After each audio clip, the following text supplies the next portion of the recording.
মির্জাপুর চিত্তরঞ্জন। এই মুহূর্তে কংগ্রেস মুখপাত্র চন্দন ঘোষ চৌধুরী আমাদের সঙ্গে রয়েছেন। চন্দনবাবু, এই মুহূর্তে আমাদের সঙ্গে রয়েছেন চন্দন ঘোষ চৌধুরী। চন্দনবাবু, শুভেন্দু অধিকারী একসময় যিনি সিঙ্গুর আন্দোলনের অন্যতম মুখ ছিলেন, আজ তিনি বলছেন যে 2011-তে টাটাকে তাড়িয়েছে, এখন শিল্পের হাহাকার রাজ্যে, এখন টাটাকে ফিরিয়ে আনতে হবে, সকলকে জোট বেঁধে বাংলাতে। কি বলবেন? এখন প্রশ্নটা হচ্ছে যে টাটাকে ঘিরে যে প্রশ্নটা শুভেন্দুবাবু করেছেন, ওনার নিজের ট্র্যাক রেকর্ডটাকে তো দেখে নিতে হবে, সেই সময় তার অবস্থান কোথায় ছিল এবং কেন। তাহলে তাকে প্রথমত স্বীকার করে নিতে হবে সেদিন তার রাজনীতির যে ভুলগুলো হয়েছিল সেই ভুলগুলোর পুনরাবৃত্তি উনি ভবিষ্যতে করবেন না, এটা কিন্তু স্টেটমেন্ট।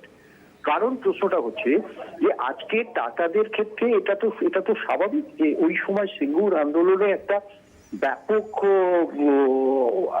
শিল্পমহলে তার প্রতিক্রিয়া সৃষ্টি হয়েছিল এবং টাটারা চলে যান, এটা রাজ্যের শিল্প ক্ষেত্রে যথেষ্ট একটা অবনমন ঘটেছিল এবং পশ্চিমবাংলার ইমেজ বিধ্বস্ত হয়েছিল সারা ভারতবর্ষ জুড়ে, সারা পৃথিবী জুড়ে, ইভেন শিল্পমহলে।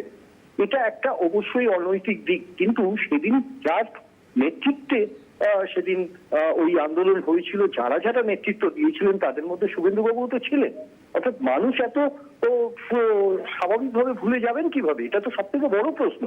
আজকে শুভেন্দুবাবু এ কথা বলতে পারেন সবাই মিলে, আমরা তো বলি পশ্চিমবাংলার শিল্প আসুক, এর জন্য তো কংগ্রেস, বিজেপি, সিপিআইএম বা অন্য কোনো দলের প্রশ্ন নেই।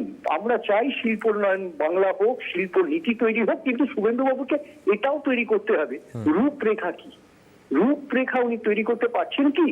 অর্থাৎ শিল্প উন্নয়নের যে রূপরেখা, অন্তত 5 বছর বিরোধী দলনেতা থাকার ক্ষেত্রে আমরা কিন্তু সেটা দেখতে পারি। সুতরাং আজকে শিল্প আনতেই হবে। এই প্রসঙ্গের ক্ষেত্রে তাকে অনেক বেশি জবাবদিহি করতে হবে কি কারণে টাটারা চলে গেছে।